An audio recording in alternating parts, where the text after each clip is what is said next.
ராஜீவ்காந்தி, உங்ககிட்ட இருந்தே தொடங்குறேன். ஆளுநர் திரு ரவி, முதலமைச்சர் திரு ஸ்டாலின் இடையிலான சந்திப்புகள் மசோதா குறித்த சர்ச்சையை முடிவுக்கு கொண்டு வருமா? எப்படி பார்க்கலாம்? முடிவுக்கு கொண்டு வரணும்னு நாங்கள் விரும்புகிறோம். ஏன்னா நீங்கள் இப்போ இதுக்கு முன்னாடி படித்த ட்விட்டருடைய பதிவு, அதாவது எக்ஸ்தலத்துடைய பதிவு, மாண்புமை பொருந்திய மேதகு ஆளுநர் அவர்களுடைய அறிக்கையில் அரசியலமைப்பு சட்டத்தின் வரம்புக்கு உட்பட்டு என்கிற ஒரு வார்த்தையை இணைத்திருக்கிறார். இதுவரை அரசியலமைப்பு சட்டத்தின் வரம்புக்கு உட்படாமல் தன் விருப்பத்திற்கு செயல்பட்ட ஆளுநரை தயவு செய்து தமிழ்நாடு ஆளுநரை அரசியலமைப்பு சட்டத்துக்கு உட்பட்டு நடக்கச் சொல்லுங்கள் என்று நாங்கள் உச்சநீதிமன்றத்தை நாடியதால் தான் இப்போது சந்திப்பே நடந்திருக்கிறது. இது சாதாரண சந்திப்பு அல்ல. பல்வேறு நேரங்களில் ஒரு ஆளுநர் கட்சி ஆளுநரை சந்திப்பதும், அமைச்சரவை ஆளுநரை சந்திப்பதும், தமிழ்நாட்டில் மாநிலங்களுடைய அதிகாரிகள் ஆளுநரை சந்திப்பதும் என்பது இயல்பான ஒன்று. எதிர்க்கட்சிகள் ஆளுநரை சந்திப்பதும் ஒரு இயல்பான ஒன்று. ஆனால் நீதிமன்ற வலியுறுத்தலின் பேரில் சந்திப்பு என்பது மிக முக்கியமானது. அதில் நீதிமன்றத்தில் நாங்கள் கேட்டது, திராவிட முன்னேற்றக் கழகம் தலைமையிலான இந்த தமிழ்நாடு அரசு கேட்டது, மாண்புமிகு எங்கள் முதலமைச்சர் தலைமையிலான இந்த அமைச்சரவை கேட்டது, எங்கள் ஆளுநரை முடிவெடுக்க சொல்லுங்கள். அரசு இயந்திரம் முற்றிலும் முதலமாக முடங்குவது போல் உள்ளது. எங்களால் இயற்றப்பட்ட, மக்களால் தேர்ந்தெடுக்கப்பட்ட இயற்றப்பட்ட பல சட்டங்களை ஆளுநர் தாந்தோண்டித்தனமாகவும் தன் விருப்பத்தின் பேரிலும் பல்வேறு விளக்கங்களை கொடுத்து கொண்டிருக்கிறார். அது கூடாது என்று சொன்னவுடன் இதையெல்லாம் கேட்டுக்கொண்ட நீதிமன்றம் ஒரு முறை சொல்லி ஒரு முறையும் அவர் மதிக்காத போது இரண்டாவது முறை உடனடியாக சந்திகள் என்று உத்தரவிட்டதனால் இந்த உத்தரவு நடந்திருக்கிறது. ஒரு ஆளுநர் சந்திப்பதற்கே ஒரு ஆளுகிற கட்சி இவ்வளவு போராட வேண்டியிருக்கு. அப்போ அந்த நாட்டுடைய ஆளுநர் இந்த அரசியல் சட்டத்தை எவ்வளவு மதித்திருக்கிறார் என்பதைத்தான் இந்த நாட்டு மக்களுக்கு திராவிட முன்னேற்றக் கழகம் சொல்லிக்கொள்ள விரும்புகிறது. எனக்கு தெரிந்து மேதகு பெருமரியாதைக்குரிய தமிழ்நாட்டுடைய ஆளுநர் அவர்கள் இதுவரை எந்த அரசியல் சட்டத்தையும் உட்பட்டு ஆளுகிற எந்த ஆளுநரும் சொல்லாத கருத்தை மிக மடமைத்தனமாக, இன்னும் சொல்ல போனால் அரசியல் சட்டத்தை காலில் போட்டு மிதிக்கிற அளவுக்கு கற்று சொல்லியிருக்கிறார். இல்ல, ரொம்ப கடுமையான வார்த்தை, மிகவும் மடமைத்தனமாக. இல்ல, அது நான் முடிச்சிடுறேன். அதாவது என்று சொல்லுதான் இது தெளிவாக. மடமைத்தனம் என்பது அறிவிலியை சொல்லலாம், இல்லையா அதுல போதிய அறிவில்லாத அளவு. நான் அதை நீங்கள் மடமை விளக்கலாம், நான் பல வழக்கம் கொடுக்கலாம். மடமைத்தனமாக. ஏன்னா எந்த அரசியல் சட்டத்தின் மீது பதவி ஏற்றுக்கொண்டு கொள்கையோ கருத்தோ இல்லாத ஒரு ஆளுநர், ஒரு பொலிட்டிக்கல் பார்ட்டியாக நாங்கள் பதவியேற்ற நாங்கள் மக்கள் மன்றத்தை சொல்லலாம், இந்த அரசியல் சட்டத்தை மாற்றிக்கொள்ள விரும்புகிறோம், இந்த அரசியல் சட்டத்தை ஜனநாயக வழியில் மாற்றுவதற்கு நாங்கள் உங்களுக்கு வாக்களிக்கிறோம், உங்களுக்காக நாங்கள் போராடுவோம், இந்த அரசியல் சட்டம் மாற்றி எழுதப்பட வேண்டும். யாரு? திராவிட முன்னேற்றக் கழகம் சொல்லலாம், பாஜக சொல்லலாம், சிபிஎம் சொல்லலாம், சிபிஐ சொல்லலாம், ஒரு தன்னார்வலர் சொல்லலாம் இந்த அரசியல் சட்டம் எதிராக இருக்கிறது என்று. ஆனால் அரசியல் சட்டத்தை பாதுகாக்க வேண்டிய இடத்தில் இருக்க வேண்டிய ஆளுநரும் குடியரசுத் தலைவரும் அதை சொல்லக்கூடாது. ஆனால் பொதுவெளியில் இந்த அரசியல் சட்டம் முழுமை பெறாத ஆவணங்கிறார்.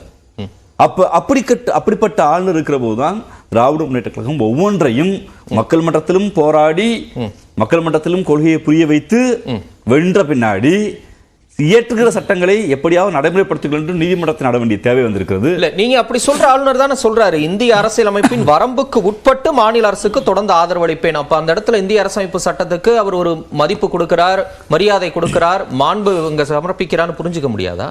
வரம்புக்கு உட்பட்டு இந்த வார்த்தை வந்திருக்குல்ல. ஆமா, இந்திய அரசியலமைப்பின் அப்ப வரம்புக்கு உட்பட்டு. ஏன் இப்ப வரம்புக்கு உட்படாதனால நீதிமன்றத்துக்கு போக முடிச்சு? இல்ல, நீங்க வரம்பை மீறி செயல்படுறீங்க. மன்னிக்கணும். இந்தியாவுடைய உச்சநீதிமன்றம் எந்த இடத்துலயாவது மாநில அரசுகள், தமிழ்நாடு அரசு இல்லையென்றால் பஞ்சாப் அரசு, கேரள அரசு வரம்பை மீறி இருக்கிறது சொல்லிச்சா? கஸ்டமரி பிராக்டிஸை மீறி இருக்கு சொல்லிச்சா? இந்தியாவுடைய அரசியல் சட்ட விதிகளை மாநில அரசு மீறி இருக்கு சொன்னாங்களா? ஆனால் உச்சநீதிமன்றம் திரும்ப சொல்கிறது, மாநிலத்தின் ஆளுநர்கள் வரம்பை மீறுகிறீர்கள், உங்களுக்கென்று அதிகாரம் என்னவென்பதை நீங்க தெளிவாக்கிக் கொள்ளுங்கள்.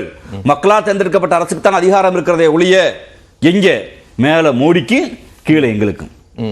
நாங்க மோடி இதுல இல்ல அதிகாரம் நாங்க சொல்லல, அது வேற ஒரு பிரச்சாரம். நாங்க மக்கள் மன்றத்தில் மோடி அம்பலப்படுத்த வேண்டிய வேலை, பாஜக கொள்கை அம்பலப்படுத்த வேண்டிய வேலை, அது வேறு வேலை. ஆனா அரசியலமைப்பு சட்டத்தின்படி பிரதமருடைய அமைச்சரவைக்கு தான் அதிகாரம் இருக்கும் நாங்க சொல்றோம். அது மாதிரி பல்வேறு இடங்களில் வரம்பை மீறி செயல்பட்டு பஞ்சாப் ஆளுநரை, வரம்பை மீறி செயல்பட்டு தமிழ்நாடு ஆளுநரை, இந்த வழக்கு வந்த போது தமிழ்நாடு அரசு உச்சநீதிமன்றம் கண்டிச்சுச்சா, ஆளுநர் கண்டிச்சுச்சா? சரி, ஓகே. இல்ல, புரிஞ்சுக்கிறேன் உங்களோட கருத்தை. என்னன்னா, இப்ப தமிழ்நாடு அரசே ஆளுநருக்கான ஒரு சந்திப்பு நல்ல விதமா நடந்திருக்கு, அவங்களும் சொல்லியிருக்கிறாங்க, அமைச்சர்களும் சொல்லியிருக்கிறாங்க. ஒரு சர்ச்சை முடிவுக்கு வந்துடும் அப்படின்னு ஒரு ஹோப் கொடுக்கக்கூடிய ஒரு சந்திப்பை ஏன் மறுபடியும் நீங்க ஒரு சந்தேகமாக அணுகுறீங்க? முக்கியமா திராவிட முன்னேற்றக் கழகம் வெறும் ஒரு ஊரை சொல்லுவாங்கல்ல, ஏதோ ஒரு நம்பிக்கை அப்படி வைக்கல. நாங்க இந்த பெருமரியாதைக்குரிய முத்தமிழர் கலைஞர் தன்னுடைய நெஞ்சுக்கு நீதியில் சொல்லுவார், ஆளுநர் என்கிற பதவியே கூடாது என்பது எங்களுடைய நீண்டகால இலக்கு. ஆனால் அந்த பதவி இந்திய அரசியலமைப்பு சட்டத்தில் பல்வேறு மாநிலங்கள் ஏற்றுக்கொள்ளப்பட்டு பல்வேறு மொழிவழி தேசிய இனங்கள் ஏற்றுக்கொள்ளப்பட்டு இந்தியாவுடைய பாராளுமன்றத்தில் சட்டமேற்றி நீக்கப்பட வேண்டும். அதுவரை ஆளுநருக்கான மரியாதை திராவிட முன்னேற்றக் கழகம் கொடுத்துக் கொண்டே இருக்கும். இதுதான் பேரறிஞர் அண்ணா, எங்களுடைய எழுதப்படாத அரசியல் சட்டத்தின் தந்தை என்று நாங்கள் போட்டுக்கிற பேரறிஞர் அண்ணா அவர்கள் தன்னுடைய இறுதி உயிர் என்று நாங்கள் சொல்கிற மாநில சுயாட்சி உயிரிலே கூப்பிடுறாங்க. ஆளுநர் பதவி தேவையில்லைன்னு நாங்கள் சொல்றோம். ஆனாலும் இதற்கான மரியாதையை கொடுத்து கொண்டிருக்க தேவை இருக்கிறது. மாண்புமிகு மேதகு ஆளுநர்களோடு தமிழ்நாடு அரசு நடத்துகிற பேச்சுவார்த்தை என்பது வேறு. திராவிட முன்னேற்ற கழகம் தொடர்ச்சியாக ஆளுநர் செய்கிற சில நீங்க சொல்ல மடமைத்தனம் கூட வைத்துக் கொள்ளுங்கள், நான் சொன்ன மடமைத்தனம் வைத்துக் கொள்ளுங்கள், இல்ல கோமாளித்தனம் என்று இல்லை என்றால் அது குறித்து அக்கறை இல்லாத அளவு அதை மக்கள் மன்றத்தில் சுட்டிக்காட்ட வேண்டிய வேலை எங்களுக்கு இருக்கு. ரெண்டுக்கு வேறுபாடு இருக்குன்னு சொல்றீங்க. தமிழ்நாடு அரசு நிலைப்பாட்டுக்கும் திமுகவுடைய தமிழ்நாடு அரசு எப்போதுமே அரசு எந்திரத்தில் அது மிக தெளிவாக இருக்கிறது. மாண்புமிகு எங்களுடைய தமிழ்நாடு முதலமைச்சர் எங்களுடைய தலைவர் மிக உறுதியாக அந்த பதவிகளுக்கு மரியாதை கொடுக்கிறார். திராவிட முன்னேற்ற கழகம் கட்சி தொடர்ச்சியாக ஆளுநர் அவர்களோட அத்துமீறி செயல்படுகிற போது நான் அவரிடம் ஒரு சுட்டிக்காட்ட விரும்புகிறேன். வாத பொருள் ஆக்கிக்கலாம் உங்களுக்கு. ஒன்றே ஒன்று தொடர்ச்சியாக இங்க வந்து இந்த மொழி குறித்தான விமர்சனம், இனம் குறித்தான விமர்சனம், அரசியல் சட்டம் குறித்தான விமர்சனம், சாதி குறித்து விமர்சனம், தனிநபர் ஒழுக்கம் குறித்து விமர்சனம், இப்படி பல்வேறு விமர்சன கருத்துக்களை சொல்வதற்கு ஆளுநருக்கு உரிமை இருக்கிறதா என்றால் உறுதியாக பெருமரியாதைக்குரிய ஆர்.என். ரவி அவர்களுக்கு ஒரு உரிமை இருக்கிறது. தமிழ்நாடு ஆளுநர் பதவியை ராஜினாமா செய்துவிட்டு அன்பு நண்பர் ஸ்ரீராம் போல இதே பத்திரிகை அரங்கில் வந்து இதோடு உட்கார்ந்து விமர்சனம் செய்யலாம். அதற்கு இந்திய குடிமகனாக இருக்கிறது. ஆனால் ஆளுநர்களுக்கு குடியரசுத் தலைவருக்கு கருத்து சொல்வதற்கு உரிமை இல்லை என்பது. நன்றி. தொடர்ந்து பேசலாம். திரு ஜி.கே. நாகராஜ், இன்னைக்கு ஒரு சந்திப்பு நடந்திருக்கு. உச்சநீதிமன்ற அறிவுறுத்தலின் பேர்ல, ஆளுநர் அழைப்பின் பேர்ல இந்த சந்திப்பு நிகழ்ந்திருக்கு. இந்த சர்ச்சைகள், இந்த மசோதாக்களுக்கு ஒப்புதல் அளிக்கல அப்படிங்கிற விமர்சனங்களுக்கெல்லாம் இது முற்றுப்புள்ளி வைக்குமா? எப்படி பாக்குறீங்க?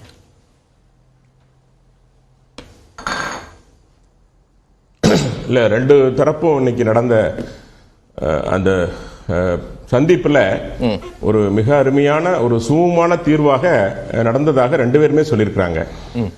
ஆனா நண்பர் ராஜீவ்காந்தி பேசுறத பார்த்தா அவருடைய பேச்சுக்கள் ஒரு மரியாதை குறைவானதா இருக்குது. இன்னும் ஒரு கவர்னர் எந்த அளவுக்கு கை நீட்டி வரவேற்கிறாரோ அந்த வரவேற்பை ஏற்றுக்கொள்ளாத அளவுக்கு ஒரு நாகரிகமற்ற ஒரு தாக்குதல் என்பது கண்டிக்கத்தக்கது, கண்டனத்துக்குரியது. கண்டிக்கிறதுக்கான அறிவு இல்லைங்கிற மாதிரி எல்லாம் வார்த்தைகளை பயன்படுத்தினாரு. தயவு செய்து அதை திருப்பி வாங்கிக்கணும். ஏன்னா ஒரு ஒரு அரசியல் அறிவு கலைஞர் அவர்கள் ஆட்சியில் இருந்தப்போ முன்னாள் முதலமைச்சர் ஜெயலலிதா அவர்கள் இதே மசோதாக்கள், அதாவது ஆளுநருக்கு அதிகாரத்தை முதல் எடுக்கின்ற ஒரு நிகழ்ச்சி நிலை வந்தப்போ அதை மறுத்து அன்னைக்கு வந்து அந்த தீர்மானத்தை ரத்து செய்தது அன்னைக்கு கலைஞர் அவர்கள் ஆட்சியில் இருந்தது. அதையத்தான் திருப்ப கொண்டு வந்திருக்காங்க. அதனால யார் அறிவோட செயல்பட்டா, யார் அறிவில்லாம் செயல்பட்டா அப்படிங்கறத நெஞ்சுக்கு நீதி படிக்கிற நம்ம ராஜீவ்காந்தி அவருடைய கவனத்துக்கே அதை விட்டுறேன் நான். அதாவது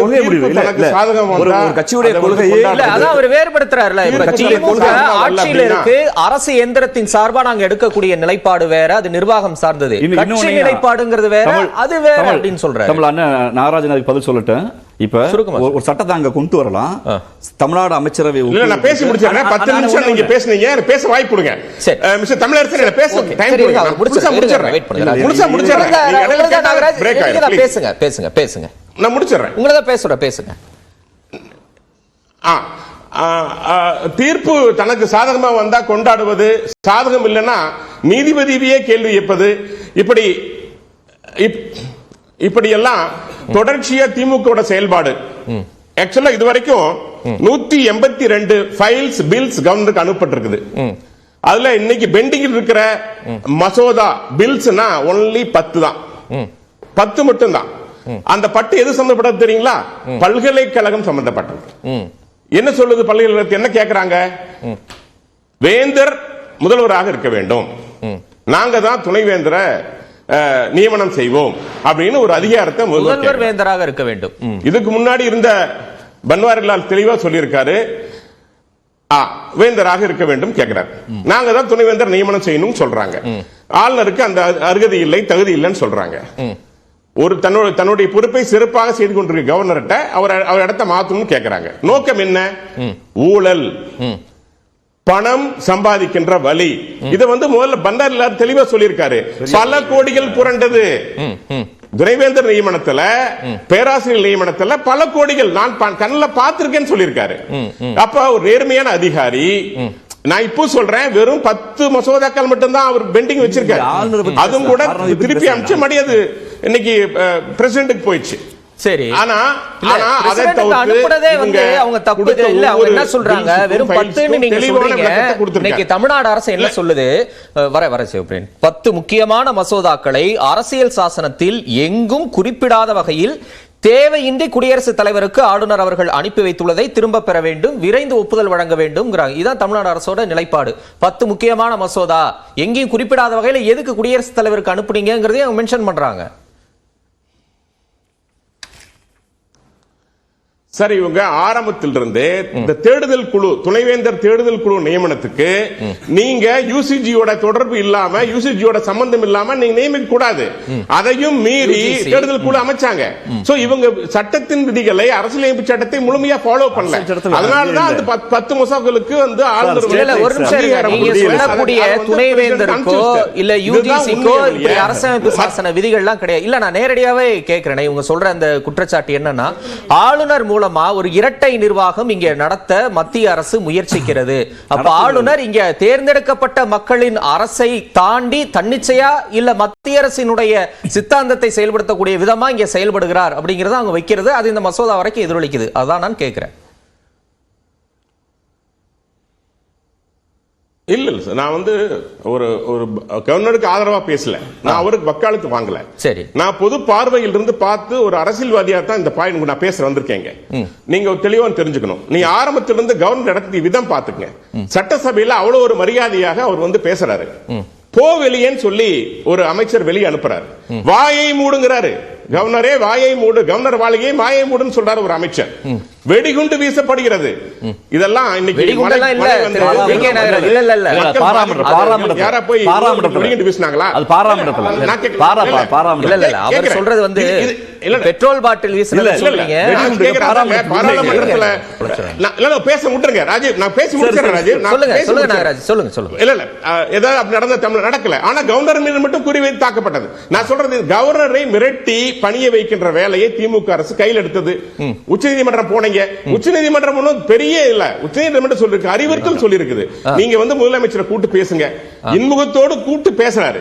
நான் சொல்றேன், அப்ப அறிவுறுத்தக்கூடிய நிலையில ஆளுநர் இருந்தாரா அப்படிங்கறத விமர்சனமே. எங்க போனாரு? இல்லைங்க, அதாங்க நான் சொல்றேன், நீங்க கோர்ட் உள்ளுக்குள்ள என்ன விஷயங்கிறது போய் பார்க்கல. இவங்க சொன்ன என்ன கருத்து சொன்னாங்களோ, இவங்க வச்ச வாதத்திற்கு கோர்ட் சொன்ன கருத்து அப்படியா? கவர்னர் ஏன் நடவடிக்கை எடுக்கல? உள்ளுக்குள்ள டீப்பா போகல. இன்னும் தீர்ப்பு வரல. சஜஷன் மட்டும் தான் கொடுத்திருக்கு, அறிவுறுத்தல் கொடுத்திருக்கு. தீர்ப்பு வரல. தீர்ப்பு எடுக்கல. இப்போ கவர்னர் உடனே கூப்பிட்டு பேசுறாரு. கூப்பிட்ட உடனே உண்மையிலேயே அக்கறை இருந்திருந்தால், தமிழ் உடனடியா போய் பார்த்திருக்கணும். பயங்கர பிஸி. இந்த தமிழ் இருந்தாலும் கூட அவர் மிக்ஸாம் புயல் மக்களை பாதிக்கு போய் பார்க்க போயிருக்கலாம், பிஸின்னு சொல்லலாம். தூத்துக்குடி போயிருக்கலாம், மக்களை சந்திச்சிருக்கலாம். ஆனா எங்க போனாரு? இந்தி கூட்டணியில பேச்சுவார்த்தைக்கு போனார். சரி, இப்போ 10 மசோதாக்கள் மட்டும்தான். 10 அது சார், அது அங்க போயிட்டு அப்படியே போனார், அவ்வளவுதான். அது அவரோட டைமுக்கு சௌரியத்துக்கு டைம் கேட்டாரு. தமிழ்நாட்டின் அக்கறை உள்ள பிரதமர் உடனே டைமிங் கொடுத்தாரு. நான் அதுல மாற்று கருத்து சொல்லல. இவங்க போனாங்க, ஏதோ சொல்லுவாங்க, ஒரு பழமொழி சொல்லுவாங்க, ஆடு மேய்ச்ச மாதிரி இருக்கும், அண்ணனுக்கு பொண்ணு பார்த்த மாதிரி இருக்கும், ஒரு கதை சொல்லுவாங்க. அது மாதிரிதான் இவர் போனது முக்கியமான பிரதமருடைய சந்திப்பை நீங்க கொச்சைப்படுத்துறீங்க. வேற நோக்கமெல்லாம் இவர். பிரதமருடைய சந்திப்பை கொச்சைப்படுத்துறீங்க. நான் கொச்சப்படுத்தலைங்க. பின்ன என்னது? இல்ல அப்படி நீங்க கேட்டாலும் கூட நீங்க சொன்ன உதாரணம் சரியான உதாரணமா? அது பொதுவெளியில சொல்லக்கூடிய உதாரணமா? இன்னொரு தடவை நீங்க ஒளிபரப்பே பாருங்க, போட்டு கூட பாருங்க. நீங்க நான் சொல்றேனுங்க, அப்படி மனநிலையில தான் முதல்வர் இருக்கிறார் சொல்ல வரேன். அப்படி முதல்நிலையில தான் முதல்வர் இருக்கார். அது பிரதமரை கொச்சப்படுத்துற சார். இல்ல ஒண்ணு இல்ல, இந்த கேள்வியை கூட கேட்டாங்கல்ல, நீங்க வெளிப்படையா கேக்குறீங்க. தூத்துக்குடிக்கு ஏன் போகல முதல்வர்? இந்தியா கூட்டணி தலைவர்கள் கூட்டத்துக்கு அவர் போனாரு அப்படிங்கறத பார்த்தாரா? இருங்க ஒரு நிமிஷம் நான் கேட்டுறேன். நீங்க தூத்துக்குடிக்கு போகாம இந்தியா கூட்டணி தலைவர்கள் கூட்டத்துக்கு ஏன் போனாரு அப்படின்னு இன்னொரு எதிர்கேள்வியும் வருது இல்ல. இப்ப மணிப்பூர் பத்தி எரியுது, ஏன் பிரதமர் அங்க போகல? ஏன் போக முடியல? வெளிநாட்டுக்கு போனாரு, அமெரிக்கா போனாரு, பல இடங்களுக்கு போனாரு, போபால் உத்தரப்பிரதேசம் வரைக்கும் போனாரு, ஏன் போக முடியலன்னு கேக்குறாங்கல்ல. அந்த எதிர்கேள்விக்கு என்ன பதில் சார்? எங்க யார் போனா பிரச்சனை தீருமோ அங்க அவங்க போகணும் சார். சரி சார். அங்க ஏற்கனவே பாஜக ஆட்சி செய்து கொண்டிருக்கிறது. அங்க இருக்கிற பிரச்சனை வேறு விதம். இன்னைக்கு நீங்க செய்தி பார்த்திருப்பீங்க, அசாமுடைய உல்ஃபா பிரச்சனை நீங்க பார்த்திருப்பீங்க, தீர்வு கிடைத்திருக்கிறது. பல ஆண்டு கால பிரச்சனை அல்பா இன்னைக்கு அவங்க ஒப்பந்தத்தில் கையெழுத்து போட்டிருக்காங்க, அமைதி திரும்பி இருக்கிறது. இது யார் கொடுத்தது? நீங்க அதை பாருங்க. நீங்க பாஜக பொறுத்த வரைக்கும் நீங்க ஒரே எங்கல்ல தவறான எங்கல்ல பார்க்க கூடாது. சரி, மணிப்பூருடைய பிரச்சனை பல ஆண்டு கால பிரச்சனை. நரேந்திர மோடி நீங்க போனதால நான் போனேன். நீங்க போனதால சொல்லுங்க. அது மட்டும் இல்ல, இந்த 10 மசோதாக்கள் இல்ல நான் இன்னும் முடிச்சிடறேன் டைம் கொடுங்க. அது மட்டும் இல்ல, இந்த பிரச்சனை தீர்வு வராது. ஏன்னா இவங்க நோக்கம் தவறானது. கவர்னர் தயாரா இருக்காரு, திமுக தயாராங்கிறது என்னோட கேள்வி. ஓகே.